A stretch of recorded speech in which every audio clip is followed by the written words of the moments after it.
Good morning বন্ধুরা, তোমার সকলকে স্বাগত আরও ডেলি ব্লগে এসে গেছে একটা নতুন ব্লগ নিয়ে। আজকে হচ্ছে রিপাবলিক ডে, তারই কিছু ঝলক তোমরা দেখতে পাবে আজকে আমার ব্লগে।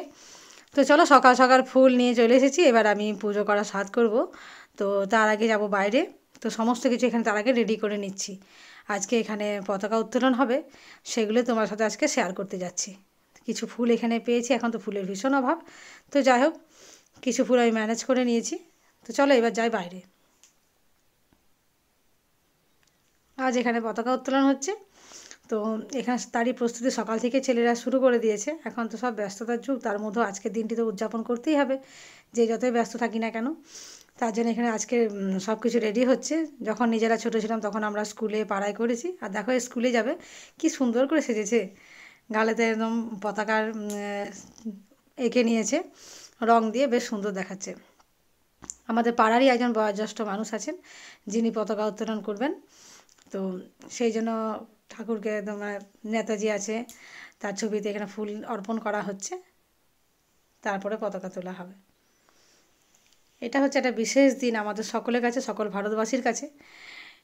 এইগুলো ভাষায় প্রকাশ করা যায় না। এর যে অনুভূতি, এর যে আবেগ, সেটা অবশ্যই ভাষায় প্রকাশ করা যায় না। তবে দেশ স্বাধীন হয়েছে আমাদের অনেক কষ্ট, তোমাদের সকলেরই জানা। সেটা নিয়ে নতুন করে বলার কিছু নেই। তোমরাও দেখো কি সুন্দর করে পতাকা এবার উঠবে। এটা একটা আলাদা রোমাঞ্চকর জিনিস, দেখলে আমি দেখেছি, আর এখনও যে এডিট করতে গিয়ে দেখছি, এখনও আমার নিজের গায়ে কাঁটা দিচ্ছে। এই একটা অনেক বিশাল একটা ভিতরের একটা অনুভূতির জিনিস। পতাকাটা এবার সারাদিন উড়বে, হয়তো বিকেল নাগাদ নামিয়ে নেওয়া হবে। পতাকাটা হয়তো ঠিকঠাক করে বাঁধা হয়নি, সেটা এখানে ঠিক করে দিচ্ছে। তো চলো, এবারে তো রান্না টান্না সবই বাকি আছে, একটুখানি এখানে দাঁড়াবো। আর এখানে আজকে আবার বোঁদে দেওয়া হবে, সেই বোঁদে বিতরণ আছে। সেটা এবার সেই অনুষ্ঠানটা শুরু হবে একটু পরেই। এখন আগে পতাকাটা ঠিকঠাক করে বেঁধে নেওয়া হোক। উনি তো আসলে বয়স্ক মানুষ, ঠিকঠাক করে তো করতে পারছিলেন না, তো যাই হোক একজন হেল্প করে দিলেন।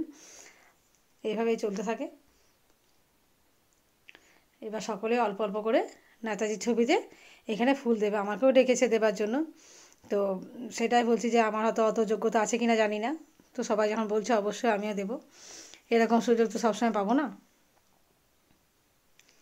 যার ছবি তোমাদের দেখালাম একটু আগে, সেও একটু ফুল দিল আর আমিও দিলাম। তো সেটা আমার আর ক্যামেরা করা হয়নি।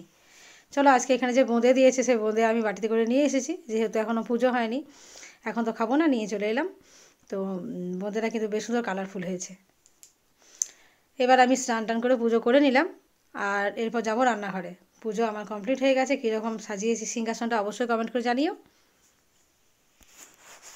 আজকে দিনটা সত্যি খুব ভালো কাটিয়েছি। ছেলেও গেছে স্কুলে, ওই জন্য তোমরা ওকে দেখতে পাওনি আমার ভিডিওতে। ও চলে গেছে অনেকক্ষণ, তখন আমার আর ইয়ে করা হয়নি, পতাকা নিয়েই গেছে। ওদের স্কুলেও আজকে বোঁদে দেবে বলেছে। আমি তোদের আজকে স্কুলে কী খাওয়াবে, বলছে বোঁদেই দেবে। তো যাই হোক, আজকে এখানে বোঁদে বিস্কুট এগুলোই দেয়, চকলেট ফলেট দেয় অবশ্য। তো চলো এবারে রান্নাঘর যাব। চলে এসেছি রান্নাঘরে। এইখানে দেখো, পরে এই যে এত 2 পোটলা এটা তো দিয়েছিল আমাকে ওখানে যখন বিতরণ হয়, তারপরে এই যে 2টো পোটলা দিচ্ছে না, এগুলো ওদের মধ্যে প্রচুর বেড়ে গেছে, ওরা আবার ডেকে ডেকে দিয়েছে। তো চলো, এখানে রান্নাও আমি অলরেডি বসিয়ে দিয়েছি। আজকে টুকটাক করে সমস্ত রান্নাই করে নিয়েছি। আর এরপরে যাব আমি দোকানে।